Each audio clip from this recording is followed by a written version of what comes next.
저는 힐러의 길에 들어선 이후에 이 일을 그만둬야 되겠다 생각한 적이 없었어요.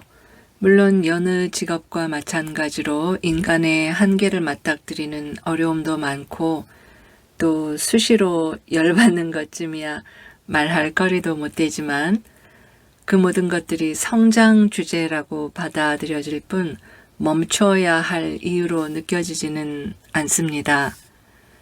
과거에 꽤나 그럴싸한 분야에서 이런저런 성공을 거둘 때조차 늘 속하지 못한 사람이라는 기분이 들고 자기의심과 불안이 점점 더 깊어졌던 것과 비교하면 굉장한 차이가 있습니다. 아마도 나의 길, 나의 진리, 나를 살리는 생명의 원리를 스스로 선택했기 때문인 것 같아요. 업무 자체가 인간의 존엄성과 가치, 풍요를 동시에 추구할 수 있기 때문이기도 하고요. 힐러로서 제가 하는 일은 크게 4가지 범주로 나눌 수 있어요. 첫째, 일시적인 장애물을 넘어서도록 돕습니다. 예를 들어 몸이 아픈데 의학적으로는 설명이 안 되고 치료법이 모호한 증상들이 아주 많죠. 저 자신이 그런 경우였어요. 어린 시절부터 내내 몸이 불편했으나 수십 년 동안 어떤 해결책도 찾지 못한 채 건강이 점점 악화돼서 40대 초반에는 아이고 이제 죽음이 코앞에 있구나 그렇게 느껴지더라고요. 육체와 에너지체라는 서로 다른 2개의 시스템이 있다는 인식의 대전환을 이루고 나서야 살 길을 찾을 수 있었습니다. 방법은 에너지체, 즉 소프트웨어적인 바디 시스템을 따로 다루어 주는 것이었죠. 이런 방법론을 필요로 하는 분들이 아주 많습니다. 원인 불명의 통증이나 답답함 같은 여러 사례들이 매우 광범위한데 치유적으로 접근하면 효력을 발휘하는 경우가 꽤 있어요. 물론 의학적 전문가분들을 반드시 먼저 만나라고 그리고 치유 과정에서도 의학적 진단이나 치료를 소홀히 하시지 않도록 꾸준히 반드시 권유합니다. 사고나 수술 후유증도 치유를 병행하면 훨씬 더 빠르게 회복되는 사례 또한 매우 많이 봅니다. 또 이런저런 인생살이를 헤쳐나가는 과정에서 위로와 지지를 제공하는 것도 힐러의 일이죠. 살다 보면 따뜻하고 신뢰할 만한 조언자를 필요로 하는 순간들이 있잖아요. 저 역시 그런 존재를 평생 그리워했고요.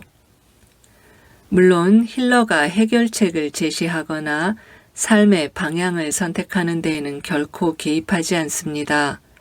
가족관계나 인간관계, 직장 내부 사정, 진로 모색 등이 누가 대신해 줄 수 있는 일은 아니잖아요. 그렇게 한다고 나서도 안 되고요. 그러나 당사자의 감정을 경청하고 공감해 드리는 일, 상황에 대한 정보를 공유하면서 객관적으로 들어주는 일, 추이를 함께 예측하고 대처할 수 있는 옵션들을 안전하고 또 프라이버시를 지키면서 함께 지지해주는 일만으로도 누구나 큰 힘을 얻습니다.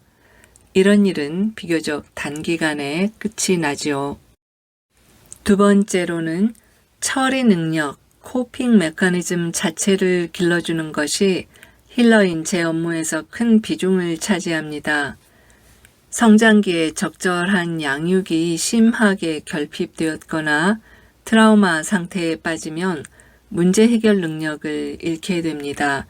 치유란 이런 코핑 메커니즘을 회복시키고 양육시켜 주는 일이기도 해요. 꽤 긴 교육과 세밀한 정성, 또 굉장한 인내가 필요합니다. 만성적인 질환이나 심각한 건강 이슈, 중독의 경우에도 반드시 셀프 힐링을 하실 수 있도록 교육을 병행해야 해요. 치유가가 대신 해주는 것만으로는 결코 회복되지 않죠. 삶의 고난이 반복되는 경우에도 말할 것도 없고요. 이 일은 체계적인 계획과 상당한 시간 투여를 필요로 하니까 교육 프로그램의 형태로 첫 발을 내디딜 수밖에 없는데요. 치유란 무엇인지, 자신에게 도움이 되는지를 경험하고 판단하는 과정을 거친 다음에 꽤 강도 높은 커리큘럼을 꾸준히 배우는 것이죠. 이 과정은 실용성이 최우선이에요. 교재도 그 목적으로 만들었고 수업 진행도 그 목적을 향해 갑니다. 공부와 치유의 범위는 4가지로 이루어져 있어요. 즉 육체와 감정, 생각 패턴, 그리고 자기 정체성에 대한 인식을 두루 망라합니다. 저는 아예 포바디라고 이름 붙였어요. 이렇게 깊이 있는 치유와 재양육은 소수 정예로 집중할 때 아무래도 효과가 있고 1년 정도 지나면 그렇게 했을 때 스스로 치유할 수 있는 힘이 어느 정도 길러집니다. 이렇게 1차 교육과정을 마친 이후에는 각자의 선택에 따라서 독립적으로 자신의 길을 가시는 분도 있고 또 나와 함께 지속적으로 무언가를 하겠다고 선택하는 분들도 계십니다. 제가 하는 3번째 일은 전문 힐러를 양성하는 것입니다. 공부를 하면서 힐러가 되면 좋겠다고 생각하는 분들이 꽤 많아요. 누군가의 삶에 동행하면서 이런 방식으로 기여하는 일이 가치 있고 명예로우며 필요하다는 사실에 눈뜨기 때문이죠. 물론 그런 생각을 꾸준히 걸음으로 실천해낼 수 있는가는 별개의 이슈이긴 한데요. 전문적이고 직업적인 힐러가 된다는 것은 전혀 새로운 차원의 도전 과제이기 때문입니다. 그 길을 용기 있게 시작한 분들은 오히려 그 시점부터 공부를 더 많이 해요. 치유 원리와 테크닉들을 실습하고 열정적으로 배우고 진화시키면서 자기 자신에게 가장 먼저 적용하는 일을 진지하고 치열하게 계속한다는 공통점이 있습니다. 그렇게 하지 않으면 힐러로서 버틸 수도 또 살아남을 수도 없고요.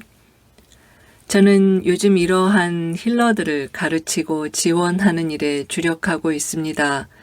자영업자 직업인으로서 첫 발을 내딛도록 물심양면으로 도와주는 것을 포함하는데요. 각종 교육 프로그램과 개인 세션은 물론이고 여러 가지 개인적인 조언 요청에도 수시로 응합니다. 온갖 시행착오나 불안감 등에 함께 대처해 줌으로써 그분들이 포기하지 않고 또 안이하게 머무르지 않고 꾸준히 성장하도록 돕기 위해서죠. 그러니 전반적으로는 도제식 교육이 될 수밖에 없어요. 단체 교육이나 이론 습득, 테크닉과 도구를 알려주는 것만으로는 해낼 수 있는 직업이 아니거든요. 특히 돈에 대한 관념, 비즈니스 세계에 눈뜨고 뿌리내리는 데 필요한 소양을 매우 중요시합니다. 다수의 치유가 영성가들께서 이 부분에 균형이 깨져 있는 경우가 많고 특히 여성들은 이 훈련이 대부분 안 되어 있죠. 학벌이나 직업 유무, 직급과 상관없이 공통된 약점이라는 것을 발견합니다. 이런 식으로 두루 치열하게 노력하신 분들 중에 직업적인 힐러로서 탄생해서 또 성장하기 시작하는데 요즘은 그 흐름이 훨씬 빨라지네요. 공동체 내부에 역량이 쌓인 까닭인 것 같습니다. 저는 이 시스템에서 배우고 훈련하시는 분들께 저의 브랜드와 모든 자산을 사용해서 본인의 자영업을 하시도록 도와드립니다. 그분들은 제가 하는 스타일의 힐링을 구사할 수 있기 때문에 믿고 맡겨드리는 것이죠. 앞으로 시간과 함께 그분들 각자의 경험이 쌓이면 아마도 제가 혼자 첫 출발했을 때보다 유리한 조건에서 더 빠른 속도로 발전하리라 기대하고 있어요. 재생산이 가능한가는 교육의 가치를 입증하는 핵심 중 하나죠. 저는 이분들 덕분에 역할 분담을 하면서 시스템을 점차 성숙시켜 나갈 수 있게 되었어요. 앞으로 새로운 10년을 내다보면서 신발끈을 동여매는 중인데 그러다 보니 아무래도 이 일을 함께 하시는 힐러, 교사분들께 많은 노력과 애정을 기울이게 되네요. 네 번째, 힐러는 영적 동반자로 함께 걸어가기도 합니다. 저는 오랫동안 다양한 경로로 영적인 여정을 추구해 왔어요. 물론 당시에는 저 자신의 영적 여정이라고까지 의식적으로 알아차린 건 아니었죠. 그냥 교회와 성당, 절, 작은 단체, 치유학교, 또 개별 영성가와 치유가들로부터 다양하게 배웠습니다. 물론 지금도 배우고 있고 혼자 책 읽고 공부하면서 기도와 명상도 꾸준히 병행합니다. 이 과정을 통해 제가 내린 결론은 자기 영성은 자기가 책임져야 한다는 것이에요. 특히 인생 목표가 여기에 있는 분들이라면 그 용어가 영성, 구원, 깨달음, 해탈, 자아 실현 등 그 무엇이든 간에 이것을 삶의 최우선 가치로 추구하는 사람이라면 타인에 의지한 채로는 그 길을 끝까지 갈 수가 없습니다. 그 의지하는 대상이 아무리 위대한 스승, 훌륭한 인격자라도 말이죠. 나무가 커갈수록 다른 나무의 뿌리를 빌려서는 성장할 수 없는 것과 같아요. 땅과 세상이 제공하는 모든 도움을 얻되 스스로 하늘을 향해 솟아올라야 하고 위로 커지고 싶은 만큼 흙 속에 자기 뿌리를 넓고 깊게 내려야 하는 이치입니다. 아무리 뛰어나고 세계적인 스승에게서 배운다 해도 개별적인 영성으로 나아갈지 여부를 본인 스스로 결정해야 하는 실험이 반드시 다가옵니다. 그것은 때로 로켓이 대기권을 뚫는 것 같은 힘을 필요로 하죠. 자기가 속한 종교를 떠나야 한다는 뜻은 물론 결코 아니고요. 오히려 그 내부에 머물면서 심화되는 경우가 많죠. 다만 평균적인 이해를 넘어서는 깊이감과 타 종교에 대한 이해가 동시에 생겨나는 것이 보편적인 이치입니다. 또한 반드시 종교의 틀 속에서만 탄생하는 것도 아니라는 것을 이해할 필요가 있어요. 예를 들어 회의론자, 무신론자처럼 보이지만 안으로 깊은 영성을 향해 나아가는 사람도 많고요. 자기 삶의 영역에서 현실 속에서 무르익어가는 겁니다. 예수의 가르침을 기록한 옛 문헌에는 땅을 알면 하늘을 저절로 알게 된다고 말씀하셨다는 기록도 있습니다. 어디에서 출발하든 여기까지 감행하는 사람은 많지 않지만 요즘 점점 늘어나는 추세죠.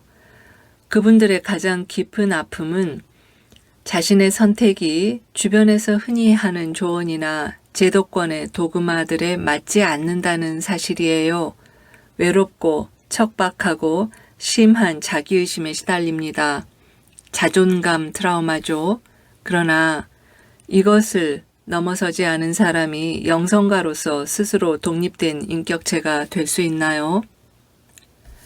넘어서는 과정에서 흔히 알려진 대중화된 엑소테릭한 가르침을 더 깊이 해석하고 실천하는 비의적인 에소테릭한 가이드와 농익은 지혜가 필요하고 비로소 깊은 눈을 뜨기 시작합니다.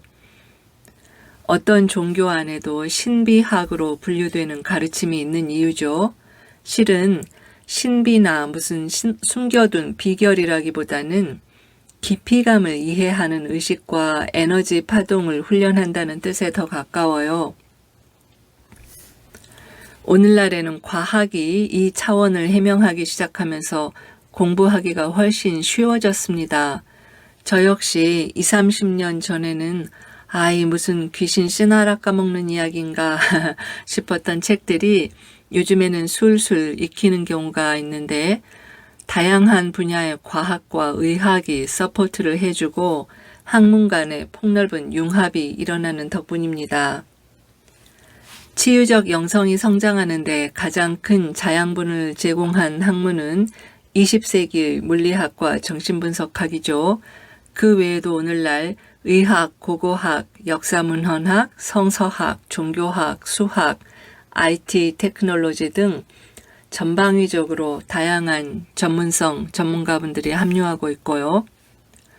덕분에 현대 영성가들은 다양한 분야에서 탄생합니다. 또 그래야만 하는 시대인 거죠. 힐러로서 세월이 지나다 보니 놀랍게도 이런 영성가들께서 제 옆에서 함께 나란히 걷고 있음을 발견합니다. 이분들은 저에게서 치유를 배워서라기보다는 각자 자기 길을 걷다가 같은 길 위에서 만나 한 방향으로 나란히 걷고 있는 분들이죠. 말 그대로 길을 함께 걷는 친구예요. 그들은 직업적 힐러이기도 하고 아니기도 합니다. 또 힐러들은 나와 같은 방법론을 바탕으로 자신만의 것을 창조적으로 융합하기도 해요. 차이는 중요하지 않죠. 생의 목표, 본질이 같으면 가까이서든 멀리서든 나란히 걷게 됩니다. 오늘은 여기까지 하겠습니다. 또 만나요. 안녕.